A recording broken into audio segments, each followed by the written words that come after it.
Oke. Ini gimana sih gambarnya kok bisa kebalik ya? Kalian pakai HP atau gimana sih? Pakai laptop sumpah. Kok bisa gini ya? Aku pakai handphone.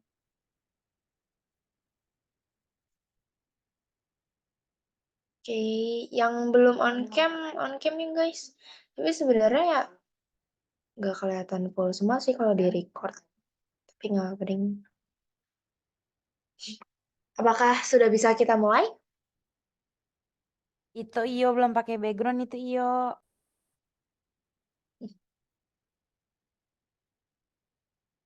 Tahu nih.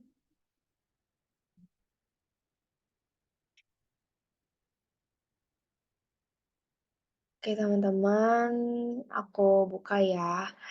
Assalamualaikum warahmatullahi wabarakatuh. Shalom, Om Swastiastu, Namo Buddhaya, salam kebajikan dan salam sejahtera untuk kita semua. Sebelumnya aku ingin mengucapkan terima kasih banyak karena teman-teman sudah mau join di pembahasan kita di Modul Nusantara ketiga ini untuk membahas perencanaan kegiatan kita di modul Nusantara berikutnya.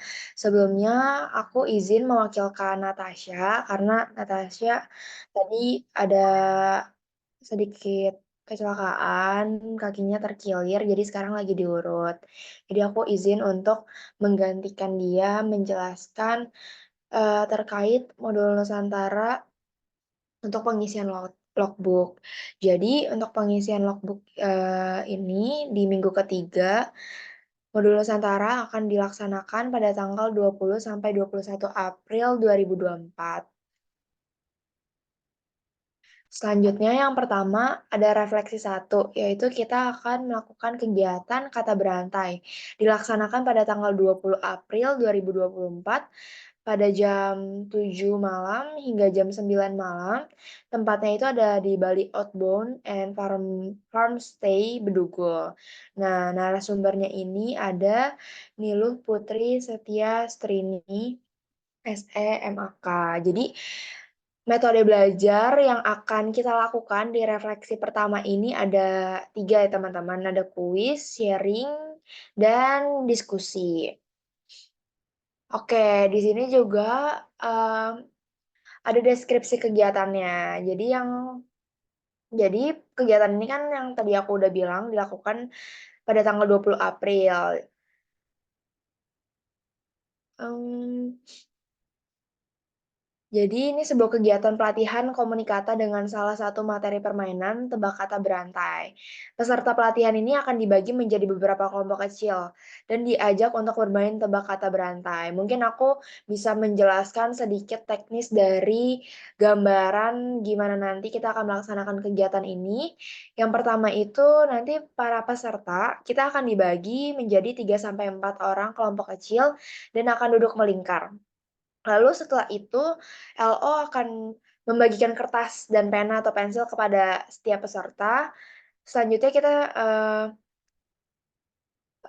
akan diarahkan LO, jadi LO akan membisikkan sebuah kata kepada salah satu peserta di tiap kelompok. Setelah kita mendengarkan atau mendapatkan bisikan tersebut, kita menuliskan kata yang didengarnya di kertas. Kemudian kita membisikkan kata yang ditulisnya kepada teman di sampingnya. Teman-temannya pun juga menuliskan kata yang didengarnya di kertas. Dan proses ini terus berlanjut sampai di akhir.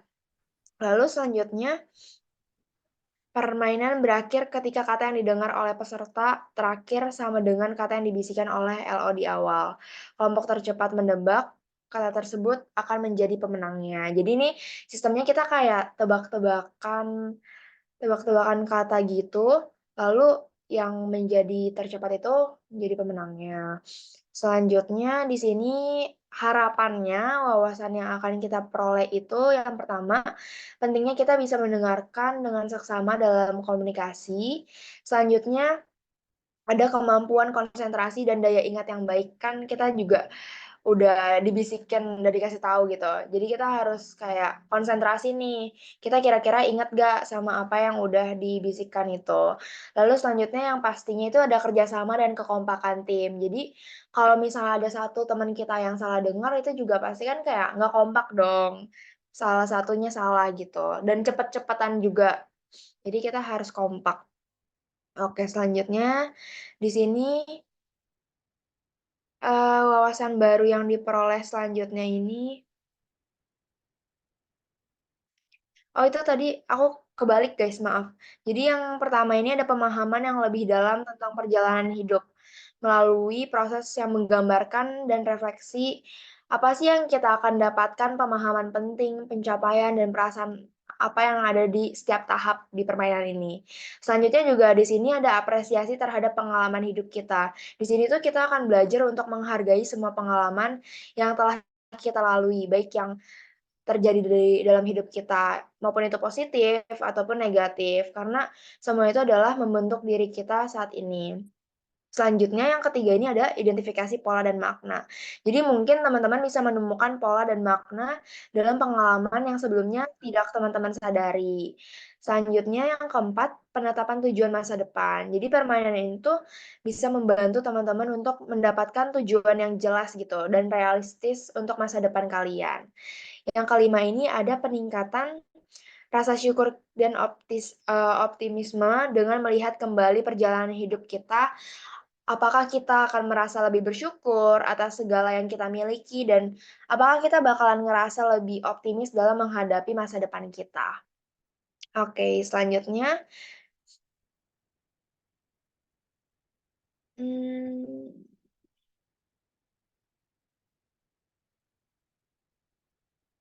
itu untuk di refleksi pertama. Selanjutnya di sini ada refleksi sebentar.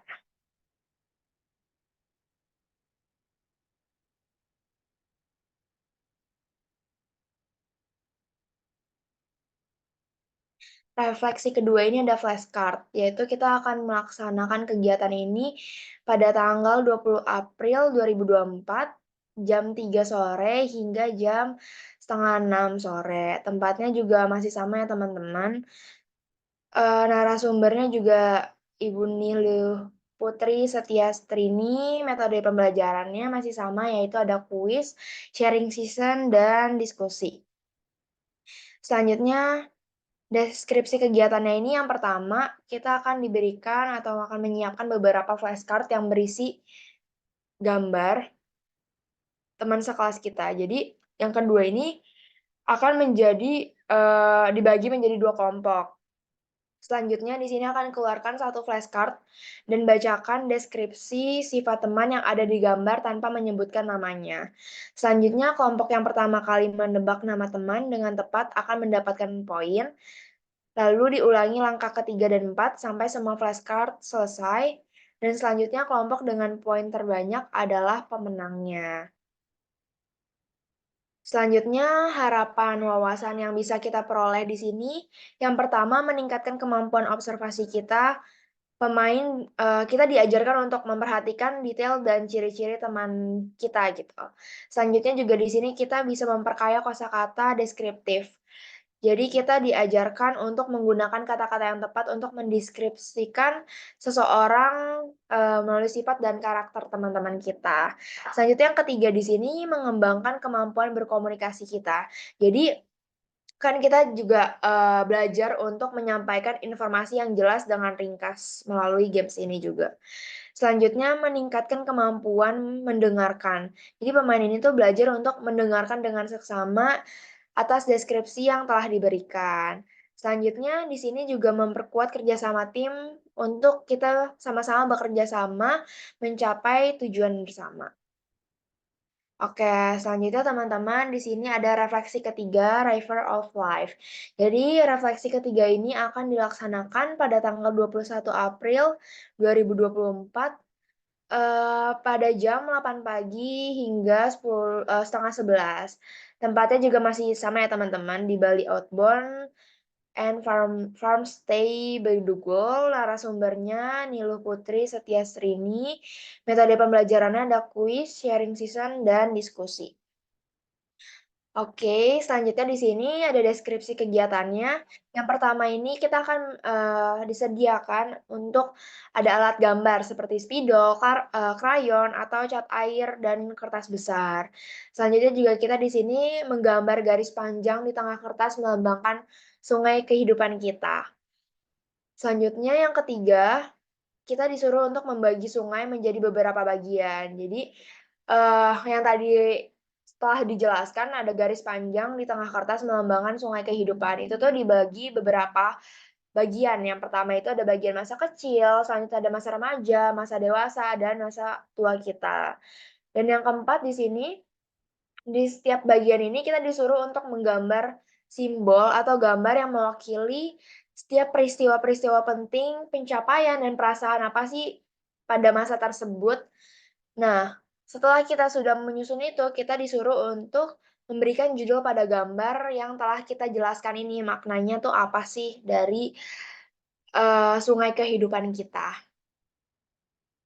Selanjutnya, yang keenam di sini tuh kita disuruh untuk merefleksikan diri kita dan merenungkan pertanyaan-pertanyaannya.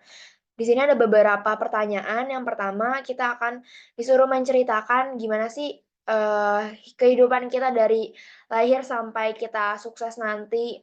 Selanjutnya, apa saja pengalaman yang paling berkesan di dalam hidup kita. Lalu, apa yang kita dapatkan, apa yang bisa kita pelajari dari pengalaman tersebut. Selanjutnya juga, apa yang ingin kita capai di masa depan. Dan bagaimana sih kita ingin hidup kita tuh dikenang. Jadi teman-teman, selain kita di sini mengingat kembali masa lalu kita juga disuruh nyusun nih kira-kira plan kita ke depannya mau kayak gimana sih, impian kita tuh mau kayak gimana untuk mencapai kesuksesan yang teman-teman mau. Selanjutnya di sini ada pemahaman, wawasan baru yang diperoleh. Harapannya kita tuh bisa memahami yang lebih dalam tentang perjalanan hidup kita melalui proses gambar dan refleksi. Apakah kita akan mendapatkan, pemahaman yang lebih dalam tentang perjalanan di hidup kita. Selanjutnya juga di sini ada apresiasi terhadap pengalaman hidup kita. Kita juga diajarkan untuk identifikasi pola dan makna. Selanjutnya ada penetapan tujuan masa depan dan meningkatkan rasa syukur dan optimisme kita.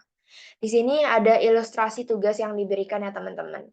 Jadi yang tadi sudah aku jelaskan, yang pertama ini pas waktu kecil kita gimana sih pas baru lahir misalnya. Selanjutnya kita masuk ke SD, SMP, SMA, habis itu kuliah, terus kita mulai menyusun nih, apa sih tujuan kita dalam hidup ini, apa sih yang mau kita capai dalam hidup ini. Oke teman-teman, mungkin itu yang bisa aku sampaikan dari, logbook yang akan kita kerjakan, modul Nusantara selanjutnya yang akan kita kerjakan. Jadi teman-teman, setelah ini boleh langsung aja diproses untuk pengerjaan logbook-nya, nanti PPT ini akan aku share link-nya. Aku izin stop record kali ya. Sebentar.